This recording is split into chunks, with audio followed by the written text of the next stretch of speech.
So hey guys, welcome back to my another vlog. कैसे आप सब? आई होप सब अच्छे होंगे, ठीक होंगे, फिट होंगे। मैं भी एकदम ठीक हूँ, बहुत बहुत बहुत ज़्यादा खुश हूँ। इसका रीज़न मैं आपको आगे बताऊंगी। So first meet my baby girl.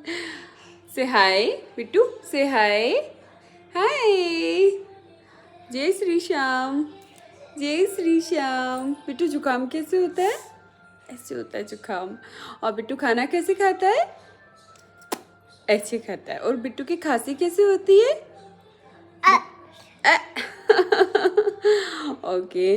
और सो या गाइस, फर्स्ट की मैंने अभी कुछ क्लिप्स ऐड करनी है इस वीडियो में। वो है जयपुर की। हम लोग गए थे जयपुर, मेरे पीहर। बस मैं इतना ही कहना चाहूँगी कि जो प्रॉब्लम थी वो सॉल्व हो गई है, तो फाइनली अभी सब कुछ सेटल्ड है। सो ये कुछ क्लिप्स मैंने ऐड की थी, ऐड कर दूँगी। तो हम लोग कल गए थे, और मतलब परसों गए थे, एक नाइट वहाँ रुके, और कल हम लोग वापस हमारे घर आ गए थे। हाँ जी गाइस, तो ये क्लिप्स है जो कि 28 की है। एक्चुअली हम लोग जाने वाले थे जयपुर, उसके लिए ना फिर मैंने जल्दी से घर की पूरी साफ़ सफाई कर ली थी, क्योंकि अकेली थी घर पे, तो सारा काम मुझे ही देखना था। और उसके बाद फिर ये कुछ मलाई रखी हुई थी, खट्टी करी हुई, तो उसका घी भी बना लिया। और फिर उसके बाद पूरे किचन की स्लैब वगैरह भी क्लीन कर दी, क्योंकि वापस आके भी मुझे ही करना था। इसलिए फिर मैंने सोचा कि खाना वाना बना के और पूरा किचन सेट कर देते हैं। उसके बाद फिर बिट्टू को रेडी किया, मतलब नहलाया था एक बारी के लिए। और ये देखो म्याऊं म्याऊं, जिससे बिट्टू बिल्कुल नहीं डरती है। ये बिल्कुल डॉलर समझ के इसके पास जा रही थी, और मैं इसे रोक रही थी कि भाई नहीं, तू रहने दे, ये खा सकती है। तो बस ये देखिए, बिल्कुल नहीं डरती है ये, क्योंकि हमारे पास है डॉगी और मासीसा के पास है रैबिट। तो दोनों को वो ये बिल्कुल प्यार से अच्छे से खिलाते। तो इसको ये भी ऐसे लग रहा था कि बिल्ली भी पाली हुई है, अपनी है, तो ये खाएगी नहीं। बट मुझे बहुत डर लग रहा था कि खा जाएगी तो फालतू दिक्कत हो जाएगी। उसके बाद फिर मैं हुई रेडी, और उसके बाद फिर हम लोग बस निकलने वाले थे जयपुर के लिए। हमारा सडन प्लान बना था, पहले कोई प्लान नहीं था। बट फिर मम्मी जी से बात की, उन्होंने बोला कि तुम लोग जा आओ एक दिन जयपुर और तुम्हारे घर पे। तो बस इसलिए फिर हम लोग निकल गए हमारे घर के लिए। और पीहर जाने का एक्साइटमेंट इतना ज़्यादा होता है ना, चाहे एक दिन के लिए जाओ चाहे एक महीने के लिए जाओ, बट एक्साइटमेंट बहुत अलग ही लेवल का होता है। तो बस ये बिट्टू को भी फिर रेडी कर दिया था, और फिर हम लोग निकल गए फाइनली जयपुर के लिए। और सिर्फ हम लोग जा रहे थे एक दिन के लिए, ज़रूरी काम था, इसलिए फिर हमें फटाफट से सेम डे ही निकलना पड़ा। और घर वालों से सबसे मिले, पापा से, मम्मी से, भाई से, भाभी से, सबसे मिले। और जीजा और भी सब लोग आए हुए थे, तो सब लोगों ने पूरी रात बहुत सारी बातें करी। और हमारे तो दिमाग में मम्मी जी वाली टेंशन चल रही थी कि वो ठीक है या नहीं है प्रयागराज में। तो बस फिर हम लोग ऐसे बातें करते करते पहुंच गए जयपुर। तो ये है हमारा प्यारा सा सुंदर सा शहर, पिंक सिटी। तो गाइज़, ये वाला कमेंट करके ज़रूर बताना कि दुनिया के कोई से भी कोने में चले जाओ, बट जयपुर जैसा कहीं भी नहीं है, जयपुर जैसा शहर कोई सा भी नहीं है। जयपुर में एक अलग ही वाइब आती है। तो बस हम लोग पहुंच जाते हैं। और मैंने एक्चुअली घर का वीडियो नहीं बनाया था, क्योंकि वहाँ पे माहौल ही कुछ और ऐसा हो गया था कि फ़ोन देखने का टाइम ही नहीं मिला। और ये देखिए, वापस हम लोग जैसे रिटर्न हुए, तो ये देखा अजमेर रोड पे बस खड़ी है। इस बस को देख के बहुत बड़ी घटना याद आती है, जो कि भगवान से ये प्रे करते हैं कि भगवान ऐसी मौत किसी को ना दे। ये बस वो है जो अभी कुछ टाइम पहले आग लगी थी बस और ट्रक के बीच में, जो एक्सीडेंट हुआ था वो। तो इसे देख करके अंदाज़ा लगा सकते हैं कि कितना भयंकर एक्सीडेंट था। फिर उसके बाद हम लोग पहुंच जाते हैं घर, फिर पीते हैं चाय। और इसी के साथ मैं आपके साथ एक छोटी सी इन्फॉर्मेशन शेयर करना चाहती हूँ। वो ये है कि अगर अभी आप लोग कोई भी प्रयागराज महाकुंभ में जाने का प्लान कर रहा है, तो प्लीज़ अभी ना जाएं, बहुत रिस्की हो रखा है वहाँ। कि आप सबको पता है, हमारे मम्मी जी गए हुए हैं प्रयागराज, और वो गए थे 27 को। तो मतलब कुछ सिचुएशंस वहाँ पे ऐसी हो गई थी, जिसकी वजह से 2 दिन हम लोग बहुत टेंशन में रहे कि वो लोग गए थे हमारे गांव से भी काफ़ी लोग, तो वो लोग ठीक है कि नहीं। बट अभी मैं थोड़ी देर बाद में आपसे बात करती हूँ। इसको देख के आती हूँ उसके पापा को। हाँ जी गाइस, तो अभी मैं बिट्टू को देख के आई हूँ उसके पापा को थोड़ी देर के लिए, क्योंकि वो वीडियो नहीं बनाने देती है। काफ़ी दिन से मेरे ब्लॉग्स नहीं आए हैं वो इसलिए, और मिनी ब्लॉग्स भी मैंने नहीं डाले, क्योंकि मैं एक दिन के लिए गई थी मेरे पीहर। उसके बाद फिर घर आए, तो मम्मी जी अभी है नहीं, तो फिर घर पे सारा काम वाम मेरे को ही देखना पड़ता है। तो बस इसीलिए मैं लगी हुई थी काम वाम में। आप लोग अगर कुंभ प्रयागराज महाकुंभ में जाने का प्लान कर रहे हैं तो प्लीज़ अभी रुक जाइए, क्योंकि अभी वहाँ पे जैसा कि मौनी अमावस्या थी 29 को, अभी ये फिर से आ गई है। इसको थोड़ा सा खाना पीना खिला के सुलाती हूँ, फिर मैं कंटिन्यू करती हूँ। मम्मा को काम नहीं करने दोगे? मम्मा को वीडियो नहीं बनाने दोगे? गाइस अभी ना मेरी बिट्टू बहुत पतली हो गई, बहुत वीक हो गई है, क्योंकि इसके दांत आ रहे हैं। तो अभी पता नहीं कब इसके पूरे दांत आएंगे, कब इसकी हेल्थ वापस बनेगी। मेरे को बहुत टेंशन हो रही है। मैं जैसे मेरे घर जाके आई ना तो सब लोगों ने मेरे को डांटा कि बिट्टू इतनी पतली कैसे हो गई, और इसको कुछ खिलाती पिलाती नहीं है क्या, ये बहुत वीक हो गई है। क्योंकि अभी जब लास्ट टाइम मैं मेरी कज़न की शादी में गई थी तब आपने देखा था ये मतलब ठीक थी इसकी हेल्थ। अभी ये बहुत वीक होती जा रही है, और फिर अभी पता नहीं शायद दांत की वजह से हो रहा है या फिर क्यों, बट अभी मैं इसका बहुत ध्यान रखूँगी, क्योंकि मेरे पापा ने स्ट्रिक्टली बोला है कि इसकी हेल्थ वापस पहले जैसी बनानी है। तो बस अभी पहली प्रायोरिटी ये है। हाँ जी गाइज, तो मैं बता रही थी कि अभी प्रयागराज बिल्कुल भी ना जाए, क्योंकि अभी लास्ट आपने देखा था मौनी अमावस्या थी 29 को। मेरे मम्मी जी और गए थे 27 को यहाँ से।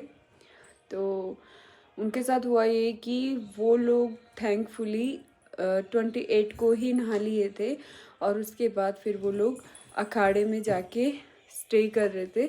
अखाड़ा हमारे गांव के महाराज है, उनका है वहाँ पे, तो जो पांडाल वगैरह लगे हुए हैं वहाँ पे, तो वो तो हुआ ही था। वहाँ पे बहुत भयंकर भगदड़ मच गई थी। और 28 को नाइट में लोगों ने क्या किया कि रात को वहाँ पे जो घाट है वहीं पे जाके सो गए, और उन्होंने सोचा कि सुबह जल्दी उठते ही हम लोग नहा लेंगे मौनी अमावस्या के दिन।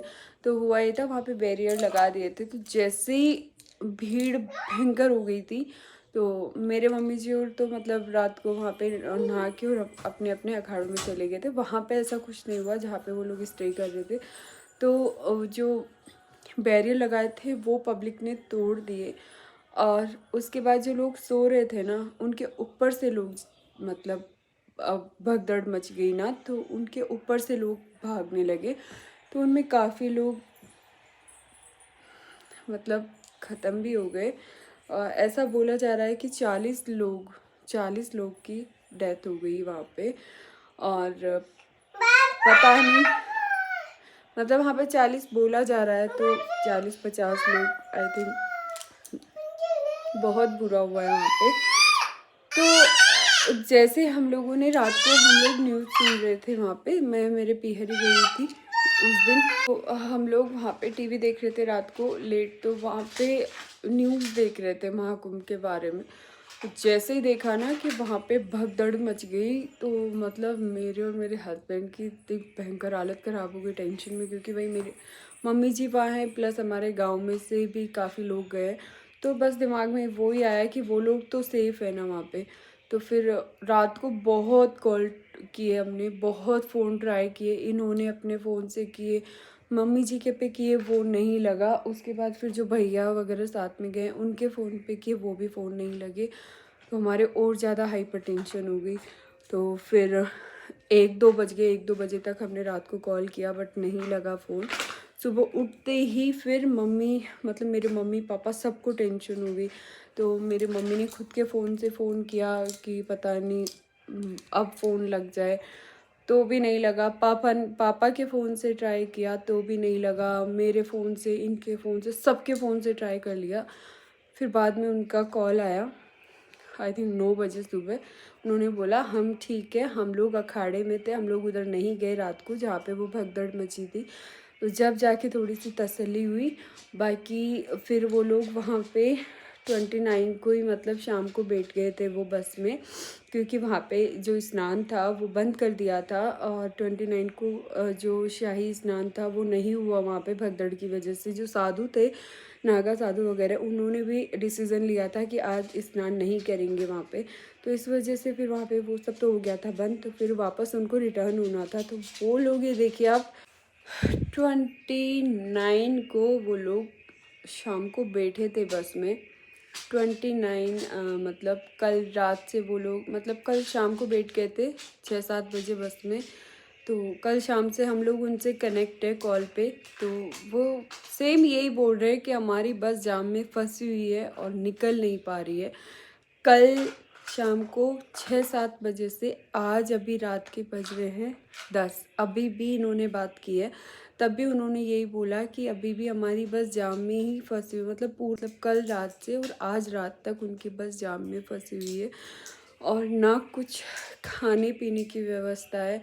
और मतलब हाईवे पे फंसी हुई है। हाईवे पे मतलब जो प्रयागराज से जस्ट निकलते जो हाईवे आता है वहाँ लगा हुआ है भयंकर वाला जाम, जिसकी वजह से गाड़ियाँ हिल ही नहीं पा रही है।